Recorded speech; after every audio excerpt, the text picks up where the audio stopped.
Baik, saudara, Nasional 7 berlintas langsung dari RTM Sabah bersama Jovinia Jimlajim. Silakan Jovinia.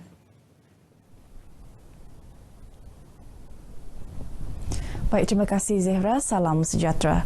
Sebanyak 16 kek dipersembahkan kepada Yang di-Pertuan Negeri Sabah Tun Dr. Haji Johar, Datuk Haji Mahiruddin dan isteri Toh Puan Dr. Hajah Nurulida Tan Sri RM Jasni di Istana Negeri Kota Kinabalu sempena perayaan Hari Raya Aidilfitri tahun ini. Kek dihasilkan khas dengan pelbagai tema berkaitan Aidilfitri itu dipersembahkan oleh pengusaha hotel termasuk dari Tentera Laut Diraja Malaysia TLDM.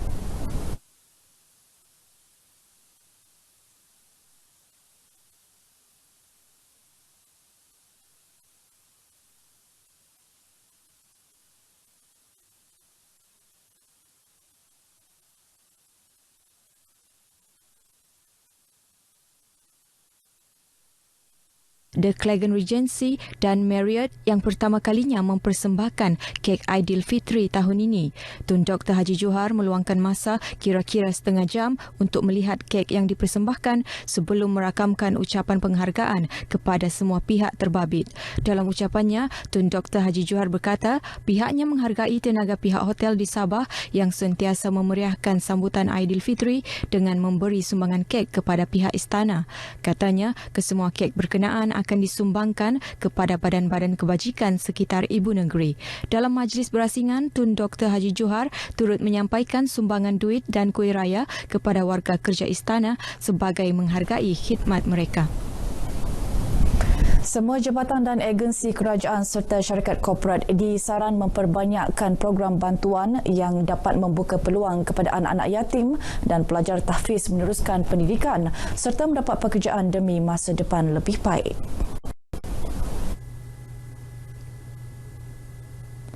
Menurut Timbalan Ketua Menteri Sabah Datuk Haji Jaujan Sambakong, anak-anak yatim dan pelajar tahfiz amat memerlukan sokongan semua pihak untuk meningkatkan keyakinan mereka dalam mengejar impian untuk berjaya. Kalau kita tengok pun ada orang cacat, ada orang yang tidak dapat melihat buta, tetapi ada jadi profesor, ada jadi pensyarah.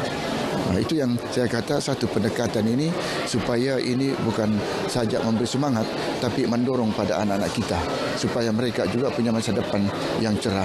Datuk Jaujan yang juga Menteri Kerajaan Tempatan dan Perumahan Sabah berkata demikian kepada pemberita dalam majlis berbuka puasa dan penyampaian sumbangan wang tunai kepada 50 anak yatim dari Rumah Anak Yatim Kesayangan Sembulan dan pelajar tahfiz Madrasah Wakaf Islamiyah Sabah, MAWIS, serta tahfiz Masjid Usia Kota Kinabalu di podium Wisma Tun Fuad Stephens, Kota Kinabalu. Sementara itu, anak-anak yatim dan pelajar tahfiz menzahirkan ucapan terima kasih dan rasa syukur atas bantuan yang diberikan. Saya rasa bersyukur menerima sumbangan untuk membeli keperluan, rasa gembira kerana ada juga orang yang fikir diri kita. Kami amat menghargai apa yang diberikan orang. Moga kami dapat gunakan untuk manfaat untuk kami. Manfaat kami semua untuk kami gunakan. Moga-moga orang pun dapat saham juga di akhirat nanti. Saya bersyukur dengan orang yang beri sumbangan ini. Saya harap saya dapat beli barang-barang saya raya ini. Majlis Anjuran Kelab Sukan dan Rekreasi serta Badan Kebajikan Islam, Jabatan Perancang Bandar dan Wilayah JPBW Sabah turut dihadiri Setiausaha Tetap Kementerian Kerajaan Tempatan dan Perumahan Sabah, Haja Masna Mat Saleh. Polis sedang menjejaki salah seorang daripada 5 remaja lelaki terlibat dalam kes samun sebuah kedai serba neka 24 jam di Penampang pada 23 Mei lalu. Remaja lelaki serta 4 lagi rakan subahatnya dikenali sebagai geng Bey-Bey berusia dalam lingkungan 15 hingga 18 tahun. Pesuruhjaya Polis Sabah Datuk Omar Haji Mama memaklumkan 3 daripada ahli geng tersebut berjaya ditangkap hasil maklumat orang awam, sementara seorang lagi suspek diserah sendiri oleh ahli keluarganya ke balai polis. Kita telah dapat rampas pakaian yang mereka pakai semasa kejadian samun, dan pakaian ni polis berpandukan pakaian merampas pakaian ni berdasarkan kepada rakaman CCTV yang kita perolehi daripada premis orange yang telah disamun.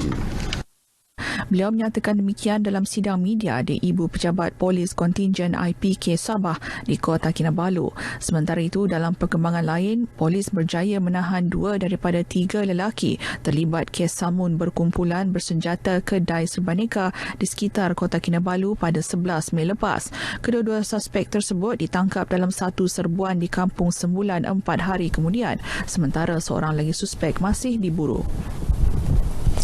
Dakwaan bahawa kawasan pantai di Teluk Likas, Kota Kinabalu dicemari lebih 10 tan sampah adalah tidak benar. Perkara itu disangkal Mayor Bandaraya Kota Kinabalu, Datuk Nordin Siman, menerusi tindakan terus bersama-sama anggota Dewan Bandaraya Kota Kinabalu ke kawasan terbabit. Menurut Datuk Nordin, gambar yang dipaparkan sebuah portal berita dalam talian sejak April lalu adalah gambar lama. Ini gambar dulu-dulu lah, dulu-dulu. Tapi sekarang keadaan memang terkawal dan kita punya anggota untuk mengawal sampah sarap cukup, tidak masalah. Dan kita memang mempunyai tim yang cekap untuk mengawal masalah sampah sarap di Kota Kinabalu. Beliau ditemui pemberita selepas mengiringi Ketua Menteri Datuk Seri Panglima Haji Muhammad Syafiee Haji Abdal meninjau keadaan peniaga di Bazar Ramadan Sembulan di Kota Kinabalu. Datuk Nordin berkata kawasan pantai di Teluk Likas sentiasa dijaga anggota DBKK dan kontraktor dilantik untuk memastikannya sentiasa bersih dan indah. Sebanyak 158 rumah di Kampung Sri menanti Tawau mendapat kelulusan penyambungan bekalan elektrik selepas Ahli Dewan Undangan Negeri Adun Sebatik Datuk Abdul Muiz Picho yang juga Pembantu Menteri Pembangunan Infrastruktur Sabah berbincang dengan Majlis Perbandaran Tawau MPT dan Sabah Electricity Sendirian Berhad SESP.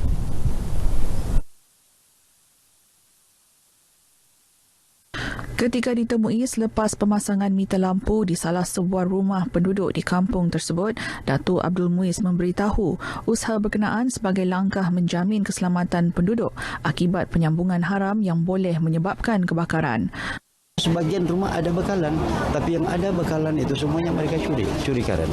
Daripada tidak ada hasil apa dan sebagainya, bagus kita bagi dorang pemasangan meter. Tapi pemasangan meter ini sudah kita beritahu orang kampung yang tinggal di sini bahawa sekiranya ada apa-apa terjadi, mungkin tempat ini akan dibangunkan oleh kerajaan, tidak ada yang meminta pampasan. Sementara itu, penduduk yang ditemui bersyukur kerana diberi kemudahan tersebut.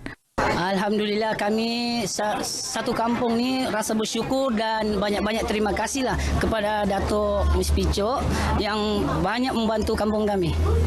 Memanglah orang kata sebab kami di kawasan Setinggan ini ya memang tidak dibenarkan. Jadi makanya pada sekarang kami merasa bersyukur sebab kita elakkan perkara-perkara yang tidak munasabah.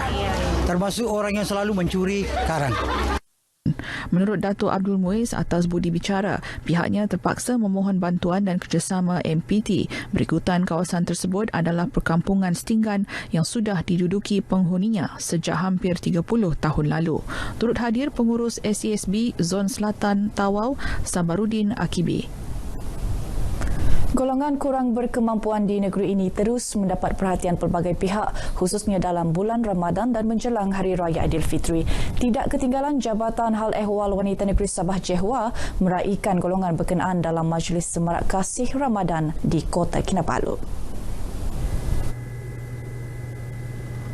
Dalam majlis ini, seramai 30 penerima terdiri daripada anak yatim, orang kurang upaya OKU dan ibu tunggal sekitar Kota Kinabalu menerima sumbangan berupa barangan keperluan asas daripada Koperasi Pekerja-Pekerja Kerajaan Sabah Berhad.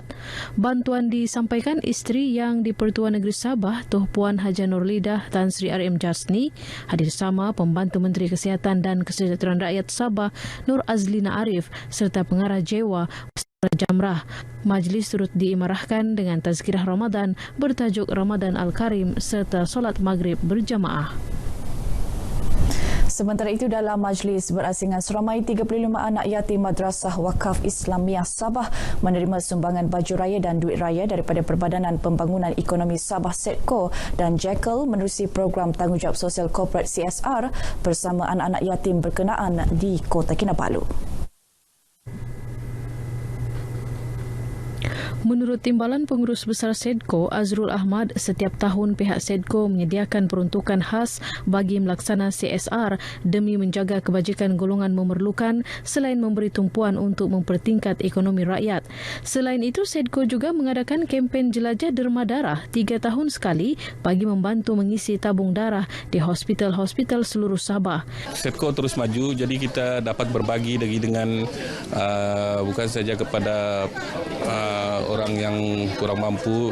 Jadi mungkin pada tahun ini kita bajet sekian. InsyaAllah mungkin sekiranya ekonomi negeri Sabah terus maju, kita akan bagi lebih banyak sumbangan. Dalam pada itu, Pengurus Besar Jekyll, Haji Muhammad Amran Haji Muhammad Nur bersyukur kerana dapat bersama-sama menghulurkan sumbangan kepada golongan kurang bernasib baik.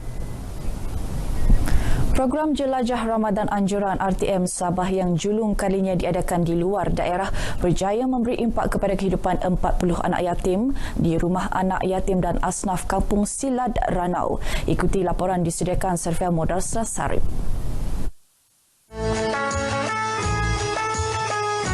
Selain bertujuan menyantuni anak-anak yatim dan asnaf, pelbagai aktiviti diadakan di rumah anak yatim tersebut, antaranya membaik pulih dan mengecat asrama, gotong royong membersihkan kawasan persekitaran serta menyediakan keperluan asas bagi kegunaan anak-anak yatim terlibat. Ini termasuklah mewujudkan perpustakaan mini yang dibuat sendiri kaki tangan RTM Sabah. Pengetua Merangkap Pengurus Rumah Anak Yatim dan Asnaf Kampung Silat Ranau ini bersyukur kerana kehadiran RTM membawa sinar buat mereka.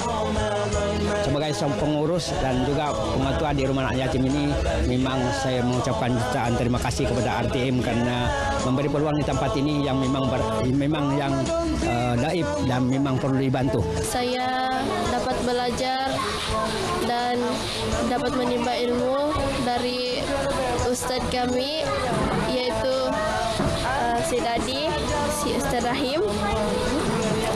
Terus kami dapat juga belajar berdikari sendiri. Pelajaran di sini okey, kerana setiap malam sebelum tidur kami disuruh mengulang kaji pelajaran. Warga kerja RTM Sabah turut melakukan kerja amal iaitu mencuci dan menggunting rambut anak-anak yatim terlibat. Okey, sebenarnya idea ni dah lama saya nak buat, tapi mungkin tak kesampaian. Bila saya dipindahkan di sini, saya rasa saya terpanggil untuk menolong anak-anak yatim ke apa untuk bakat saya lah. Selain daripada untuk mengembangkan bakat saya lah untuk menderma. Sebab saya rasa saya tak ada duit untuk menderma, tapi saya ada tenaga. Orang happy sudah tu. Tambah lagi dengan aktiviti-aktiviti yang ada cuci rambut, cat-cat di sini. So, okeylah. Sangat-sangat bagus. Penganjuran Jelajah Ramadan kali ini menunjukkan bukti perpaduan rakyat Malaysia berorientasi agama dan bangsa. Saya berharap Jelajah Ramadan kita pada kali ini akan menjadi satu contoh kepada mana-mana pihak yang akan turut sama-sama pada masa akan datang untuk membantu golongan yang sangat memerlukan. Kami sebagai satu co-sponsor sedang membantu itu anak-anak yatim lah. Dan memilih ini Kampung Silat di sini sebagai satu itu untuk membantu anak-anak yatim lah. Antara pihak yang turut sama menjayakan program ini termasuk Jabatan Kerja Raya JKR Ranau, Akademi Binaan Malaysia ABM, Jabatan Pertanian Ranau, SEDCO, Semen Industri Sabah, Bernas, Yayasan Dakwah Islamiah Yadin Sabah, Pusat Zakat Sabah dan syarikat-syarikat korporat. Program Jelajah Ramadan RTM Sabah bagi tahun 2019 ini bukan saja mampu mengeratkan hubungan silaturahim di antara kaki tangan RTM Sabah itu sendiri, malah ianya merupakan wadah untuk menyantuni dan merasai sendiri kepedihan, kepahitan anak-anak yatim dan asnaf di Rumah Anak Yatim dan Asnaf Kampung Silat Ranau ini. Sarifah Munazrah Sarip, RTM. Terima kasih RTM. Terima kasih Jelajah Ramadan. Baik, saudara, sekian berita dari Sabah untuk N7 pagi ini. Kita kembali kepada Zehra di Angkasa Puri. Silakan.